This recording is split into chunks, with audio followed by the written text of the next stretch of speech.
علیکم ورحمۃ اللہ وبرکاتہ۔ الحمد للہ الحنان المنان الذي خلق الانسان وعلمه البيان والصلاة والسلام على رسوله سید الانس والجان وعلى آلہ واصحابہ ذوی الخیر والاحسان، اما بعد فاعوذ باللہ من الشیطان الرجیم، بسم اللہ الرحمن الرحیم۔ قل یا ایہا الناس انی رسول اللہ الیکم جمیعا الذی لہ ملک السماوات والارض لا الہ الا هو یحیی ویمیت الی آخر هذه الآیہ۔ صدق اللہ مولانا العظیم وبلغنا رسولہ النبی الامین المتین المختار الکریم ونحن على ذلك من الشاہدین والشاکرین والحمد للہ رب العالمین۔ بارگاہ رسالت معاب صلی اللہ علیہ وسلم میں درود پاک کا ہدیہ پیش کریں۔ اللہم صلی علی سیدنا و مولانا محمد معدن الجود والکرم وآلہ واصحابہ الکرام وابنہ الکریم وبارک وسلم صلاة دائمة سرمدا ابدا۔ عزیزان گرامی وقار، آج کی یہ محفل جس میں ہمیں ذکر کرنا ہے اس ذات گرامی کا، اس مقدس ہستی کا جس کے متعلق یہ کہا گیا ہے اللہ کی سرتاب قدم شان ہے یہ، انسان نہیں انسان وہ انسان ہے یہ۔ قرآن تو ایمان بتاتا ہے انہیں اور ایمان یہ کہتا ہے میری جان ہے یہ۔ وہ مقصود کائنات ہیں، وہ اصل کائنات ہیں، وہ روح کائنات ہیں، وہ جان کائنات ہیں۔ عزیزان گرامی، اس رسول پاک صلی اللہ تعالیٰ علیہ وسلم کا تذکرہ خیر آج ہمیں کرنا ہے۔ اس رسول کی زندگی کے ہزاروں گوشے ہیں اور ہر گوشے میں ایک سمندر ہے، ہر گوشے میں ایک سمندر ہے جس میں تیراکی کرنے والا اپنی زندگیاں تمام کر جاتا ہے مگر اس گوشے رسول کو مکمل کر نہیں پاتا۔ اخیر میں جا کر کے پھر یہ کہنے پر مجبور ہو جاتا ہے لا یمکن السماء کما کان حقہ، لا یمکن الثناء کما کان حقہ۔ بعد از خدا بزرگ تو یہ قصہ مختصر، لیکن رضا نے ختم سخن اس پہ کر دیا، خالق کا بندہ خلق کا آقا کہوں تجھے۔ بہت کچھ کہا گیا ہے اے رسول پاک آپ کی بارگاہ میں۔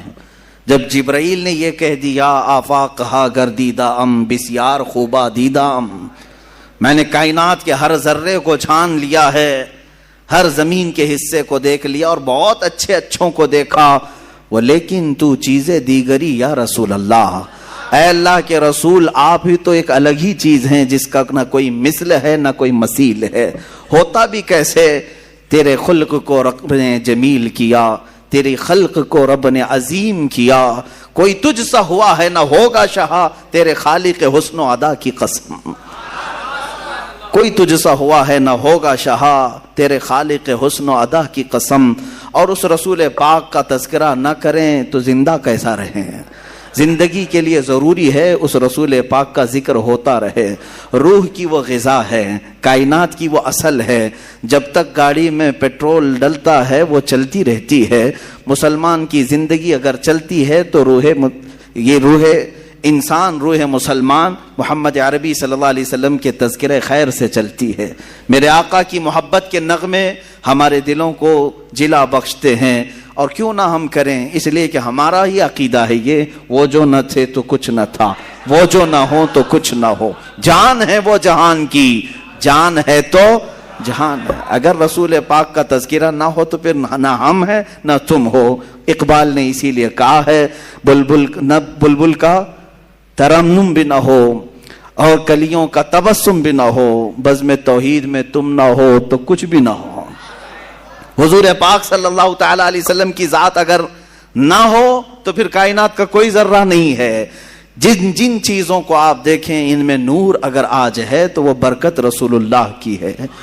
اور تمام مداحان رسول نے اپنی اپنی زندگیاں صرف کر دیں، قلم ٹوٹ گئے، سیاہیاں سوکھ گئیں۔ رسول پاک صلی اللہ علیہ وسلم کی بارگاہ میں کبھی سعدی شیرازی نے پکار کر کے کہا بلغ العلا بکمالہ کشفت دجا بجمالہ حسنت جمیع خصالہ صلو علیہ وآلہ کہیں سے ادیب لائل پوری نے کہا تیرے عشق کے رنگ میں رنگ جائیں میرے یار. یہ تمام اشعار جب عاشق اپنے مدح کرتے ہیں رسول پاک کی، ان کی زبانوں سے نکلتا رہا. بریلی کے تاجدار نے بھی کہا سرور کہوں کہ مالک و مولا کہوں تجھے، باغ خلیل کا گل زیبا کہوں تجھے. اے جان جان میں جس میں اے جان جان میں جان تجلا کہوں تجھے، حیران ہوں میرے شاہ میں کیا کیا کہوں تجھے. میں چند مصرے پڑھ رہا ہوں، پورے اشعار پڑھنے کی عادت بھی نہیں ہے، تھوڑے سے صرف اس لیے کہہ رہا ہوں کہ دنیا بھر کے مداحوں نے میرے آقا کی شان میں قصیدے لکھے اور قلم توڑ دیے اور ان کی سیاہیاں سوکھ گئی. بریلی کے تاجدار سے اوپر ہم چلتے ہیں، پھر دیکھتے ہیں کس نے کیا کیا کہا. تو پھر ہمیں ملا بوسیری نے کہا مولا یا صلی وسلم دائما ابدا علی حبیبک خیر الخلق کلہم هو الحبیب الذی ترجا شفاعته لکل حول من الاحوال مقتہم. اس قصیدے میں تو 170 اشعار ایسے ہیں جس میں ہر عضو رسول کی تعریف کر دی. حضور کے سفر کی تعریف الگ، معراج کی تعریف الگ، حضور کی پیدائش کی تعریف الگ، خاندان کی تعریف الگ، معجزات کی تعریف الگ، ساری چیزیں بیان کر دی. اخیر میں یوں کہا یا رب بالمصطفیٰ بلغ مقاصدنا واغفر لنا ما مضى یا واسع الکرم. یہیں تک نہیں، بوسیری سے اگر ہم آگے بڑھتے ہیں امام اعظم ابو حنیفہ کی بارگاہ میں پکار کر کے کہتے ہیں یا سید السادات جئتک قاصدا ارجو رضاک فلا تخیب مقصدی.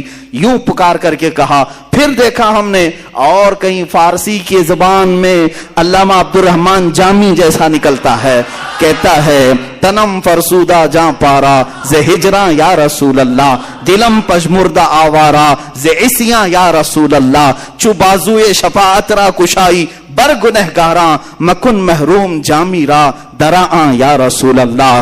یہ تو امتیوں کے احوال تھے. پھر ہم آگے بڑھ کر کے دیکھے تو خود صحابی رسول پکار رہے ہیں. حسان بن ثابت کہنے لگ گئے وَأَحْسَنُ مِنْكَ لَمْ تَرَ قَطُّ عَيْنِي وَأَجْمَلُ مِنْكَ لَمْ تَلِدِ النِّسَاءُ خُلِقْتَ مُبَرَّأً مِنْ كُلِّ عَيْبٍ كَأَنَّكَ قَدْ خُلِقْتَ كَمَا تَشَاءُ. صحابہ نے بھی کہا، صحابیات نے بھی کہا، تابعین نے کہا، اولیاء نے کہا، صالحین نے کہا، شعراء نے کہا. ارے میاں یہ تو سارے انسانوں نے کہا. اب رب عظیم نے پکار کر کہا انا اعطیناک الکوثر فصلی لربک وانحر. محبوب کی شان بیان کرتا ہے خود ان کا خالق، کہتا ہے والضحی واللیل اذا سجا واللیل اذا یغشا وما رمیت اذ رمیت ولکن اللہ رما. دست مبارک کے لیے بھی اللہ نے فرمایا. قدم کی بات آتی ہے اللہ تو قسم یاد کر کے کہتا ہے لا اقسم بہذا البلد، اس شہر کی قسم جس میں میرا محبوب قدم رکھتا ہے.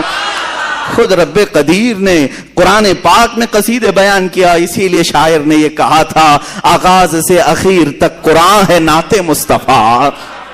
یہ سمجھ والوں کے لیے ہے، کیڑے نکالنے والوں کے لیے نہیں ہے. عشق کی آنکھیں ہوں قرآن پڑھے تو یہی کہے گا آغاز سے اخیر تک قرآن ہے نعت مصطفیٰ. محبوب کے بیان کا کیسا انوکھا ڈھنگ ہے، محبوب کے بیان کا کیسا انوکھا ڈھنگ ہے. یہ رسول پاک صلی اللہ تعالی علیہ وسلم کی عظمت کوڑ لوگوں کو نظر نہیں آتی. اسی لیے کہا گیا ہے کہ آنکھ والے تیرے جوبن کا تماشا دیکھیں، آنکھ والے تیرے جوبن کا تماشا دیکھیں. دیدہ کور کو کیا نظر آئے کیا دیکھے. ابو جہل بھی دیکھتا رہا، ابو لہب بھی دیکھتا رہا، برائیاں کرتے رہے اور حضور کے قریب آتے نہیں رہے. اگر حضور کو دیکھنا ہو تو صدیق اکبر کی آنکھ چاہیے، صدیق کی آنکھ چاہیے، حسان بن ثابت کی آنکھ چاہیے. تبھی تو پکار کر کے بندہ کہے گا میں نے زندگی میں بہت رنگ دیکھے لیکن مصطفیٰ کریم کی زلفوں کے ایک بال نے مجھے اسیر کر دیا ہے. تب جا کر کے کہتا ہے آنکھوں میں بھی بلا کا عشق ہو. عزیزان گرامی وقار، مجھے بات کچھ اور عرض کرنی تھی. رسول پاک صلی اللہ علیہ وسلم کے غزوات کے متعلق آج میں گفتگو کرنے آیا تھا مگر رنگ کچھ اور ہی چڑھ گیا. مجمع نے حضور پاک صلی اللہ تعالی علیہ وسلم کی قصیدہ خوانی کا یہ دیکھیں، یہ جو عقیدہ ہے یہ سنیوں کا عقیدہ ہے. یہ حضور کے نام پر جو مچلنا ہے یہ سنیوں کی قسمت میں ملا ہے. الحمدللہ یہ ہماری قسمت میں ملا ہے. اسی سے تو ہماری امید جاگتی ہے کہ ابھی ہم مرے نہیں ہیں، زندہ ہیں. مرے نہیں ہیں، زندہ ہیں. اسی لیے کہا ہے شاعر نے اس مسلمان کو بیدار تو ہو لینے دو، پھر دنیا کی ہر قوم پکارے گی حسین ہمارے ہیں. بیدار ہو لینے دو، تھوڑی دیر کی بات ہے. یہ رسول پاک کے نام پر جھومنا اور دل کی خوشیوں کے ساتھ مسکرانا، آنکھوں میں ایک نور کا چلا آنا اور اپنے جسم میں ایک الگ سی کیفیت پا جانا، یہ تمہارے اندر دبے ہوئے عشق کی چنگاری کا یہ راز ہے.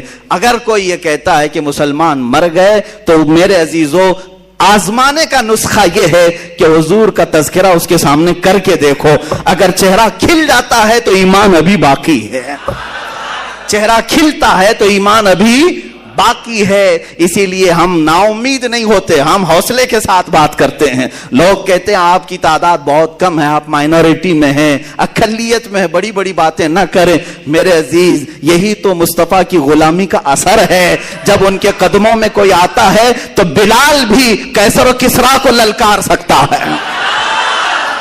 حبشہ کے رہنے والے غلام بلال حبشی کے اندر بھی اتنا پاور آتا ہے کہ وہ قیصر اور کسریٰ کو للکار سکتا ہے. جب سیدنا عمر فاروق کہتے ہیں قیصر بھی ختم، کسریٰ بھی ختم، سلطنتیں ٹوٹ گئی.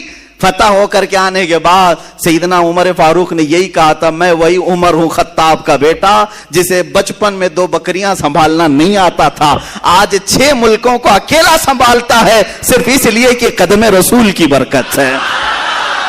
یہی تو اثر ہے مصطفیٰ کریم کے تذکرے کا، یہی تو اثر ہے ایمان کی تازگی اور روح کی بالیدگی. یہ میرے آقا کے نام میں اللہ نے رکھی ہے. میرے عزیزو سیدنا، یہ میں بہت بڑی بات عرض کر رہا ہوں، حضور پاک صلی اللہ تعالی علیہ وسلم کے عزیز چچا جنہوں نے آپ کی زندگی بھر حمایت کی، جناب ابو طالب، ان کا یہ شعر ہے، ان کا یہ کہنا ہے. میں اس بحث میں نہیں جاتا، بہت سارے لوگ اختلافی بحث میں پڑے ہوئے ہیں.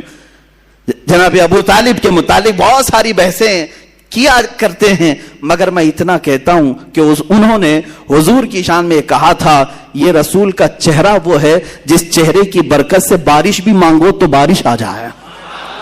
ان کے چچا نے کہا تھا یہ چہرے پاک میں یہ اثر ہے کہ اللہ کی بارگاہ میں اس چہرے کے توسل سے بارش مانگی جائے، رب تعالیٰ بارش بھی اتارے گا.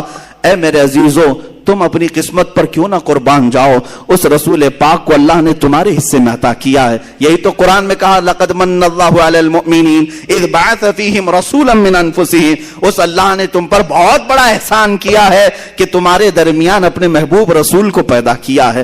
وہ اب تم پر عذابات نہیں ڈالتا. پچھلی قوموں کی طرح گناہ آج بھی ہیں، نہ پتھر برستے، نہ آگ برستی ہے، نہ ہواؤں کا عذاب، نہ خنزیر بنائے جاتے ہیں، نہ کتے بنائے جاتے ہیں، نہ خنزیر نہ بندر بنائے جاتے ہیں، کچھ نہیں ہوتے. گناہ آج بھی ہیں، عذابات الگ قسم کے آ رہے ہیں، اب بھی آ رہے ہیں، لیکن وہ عذابات نہیں آتے پہلے کی قوموں کے. کیوں؟ قرآن کہتا ہے اس لیے کہ ان کے درمیان میرا رسول آرام فرما. وَمَا كَانَ اللَّهُ لِيُعَذِّبَهُمْ وَأَنْتَ فِيهِمْ. اللہ وہ عذاب اب نہیں بھیجے گا اس لیے کہ تمہارے درمیان میرا رسول ہے. رسول پاک صلی اللہ تعالی علیہ وسلم کی برکت ہے. میرے عزیزو لوگ جو یہ کہتے ہیں کم ہیں تعداد میں، اقلیت میں ہے، مائنورٹی میں ہے، تبھی تو مزہ ہے سر چڑھ کے بولنے کا. زیادہ ہے، میجورٹی ہے تو تعداد پہ بھروسہ آ جاتا ہے، اسلحے پہ بھروسہ آ جاتا ہے، گھمنڈ اسباب پر آ جاتا ہے. کم ہو اور پھر حق بولو تو اللہ پر بھروسہ زیادہ ہوتا ہے. کم ہو اور کہیں سے کوئی طاقت تمہارے سپورٹ میں نہ ہو پھر بولو، مزہ بھی آتا ہے، پیچھے رسول پاک کی بیکنگ بھی ہوتی ہے اور اللہ کی عنایتیں بھی ہوتی ہیں. تم کس انتظار میں ہو؟ طاقت آئے تب بولیں گے، حکومت آئے تب بولیں گے. تب تو تم اپنی حکومت کے بل بوتے بولو گے جیسے آج یہ خنزیر چلاتے ہیں. وہ اپنے تخت کے بل بوتے بول رہے ہیں، ورنہ تو ان پاکھنڈیوں کی حیثیت کیا ہے کہ یہ اسلام کے خلاف بول سکے. تخت اگر بھیک میں مل گیا یا جعلی طریقے سے مل گیا تو اس تخت کے ذریعے سے بول رہے ہیں. کمال تو اس وقت ہے جس کے پاس نہ کوئی الیکشن کی سرٹیفکیٹ، نہ اس کے پاس کوئی